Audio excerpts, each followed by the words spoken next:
Understanding how the narcissist abused you, the DAM model. Narcissistic abuse can occur in many different types of relationships. A person can be victimized by someone in their family, be born into it, or experience it from a friend. They can experience it at work from a boss, or in other types of relationships. I'm going to primarily focus on romantic relationships, although what I'm going to say is not going to be limited to romantic relationships, or even to relationships at all, as you're going to see. So what is narcissistic abuse, anyway? It's often defined by its symptoms or how it has affected us, but that's really the result of the abuse and not the abuse itself. Or sometimes we try to define it by describing different tactics that the narcissist used.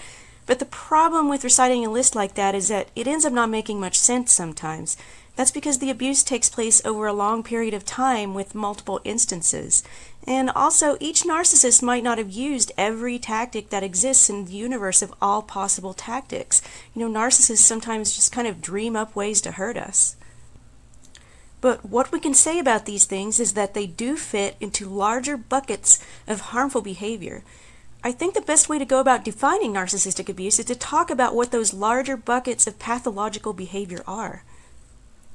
So then we don't have to try to understand or explain why some narcissists used future faking, some devaluated at this point, some waited, some used gaslighting in these instances and some didn't, or this tactic or that tactic. We just have to try to understand these larger big picture buckets and why that magic combination of buckets is what caused the trauma. If we can go to the big picture and understand those buckets, that will help understand the abuse. So what are these buckets? I think there are three components that explain narcissistic abuse based on my research: deception, domination or authority, and cognitive manipulation. So deception, authority, manipulation, D-A-M. So I call it the DAM model, as in, damn, how did this happen? No, but seriously, it's just easier to remember. But also, how did this happen? So let's talk about how it happened. So deception. Now by deception, I mean that intentional misinformation is presented to the victim at the outset of the relationship and then throughout by the narcissist about the narcissist and about his or her intentions. Okay, so domination or authority. So this is when the narcissists try to present themselves as all-knowing or all-powerful or both, to persuade and coerce the victims to bend to the narcissist's will. So they might try all kinds of things to do this. It might be very overt or it might be very subtle. But this is the kind of abuse that we acknowledge is abusive. Okay, this is the emotional abuse we recognize.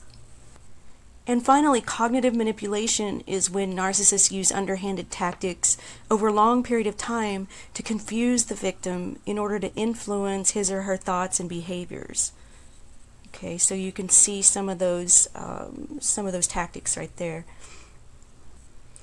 Now, any one of these on its own is a very powerful mechanism of control, but the combination of all three of them is just a devastating cocktail that can keep the victim there unaware that they're even being abused. So deception helps to instill love or trust so that the victim will give over some control willingly, especially at first.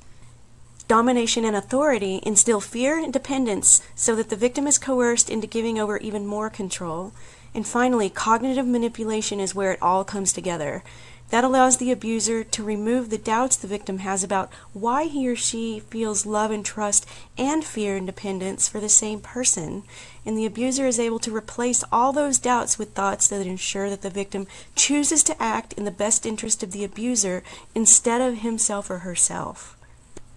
I like to think of it as narcissists morphing into different versions of themselves to fit any scenario in which they need to maintain control over us based on how we're reacting to their behavior. The three roles they play are the savior, the punisher, and the magician. Okay, but why does it even matter? Why spend so much time talking about categories of pathological behavior and saviors and punishers and magicians? Well, I think it's crucial that we be precise about the ways that narcissists abuse us for so many reasons that are beyond the scope of this video, but let me just give a little teaser. In some contexts, we call this behavior crime. And as far as human behavior goes, we are coming to understand, or we've even understood for a long time, how our will and desires, or the will and desires of anyone can be subverted without our consent. Yet we don't apply the same standards of criminal behavior to the narcissist or human behavior to the victims of narcissistic abuse, and it's the victims are paying a price for it.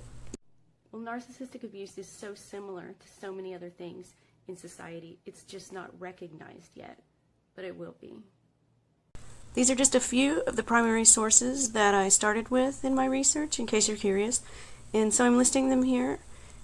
So that's all for now, but I'll be making a couple of follow-up videos. One that goes into more detail on the fascinating connection between narcissistic abuse and some of these other phenomena in the DAM model, and another one on how we could use some of the research that already exists on these phenomena to heal from narcissistic abuse.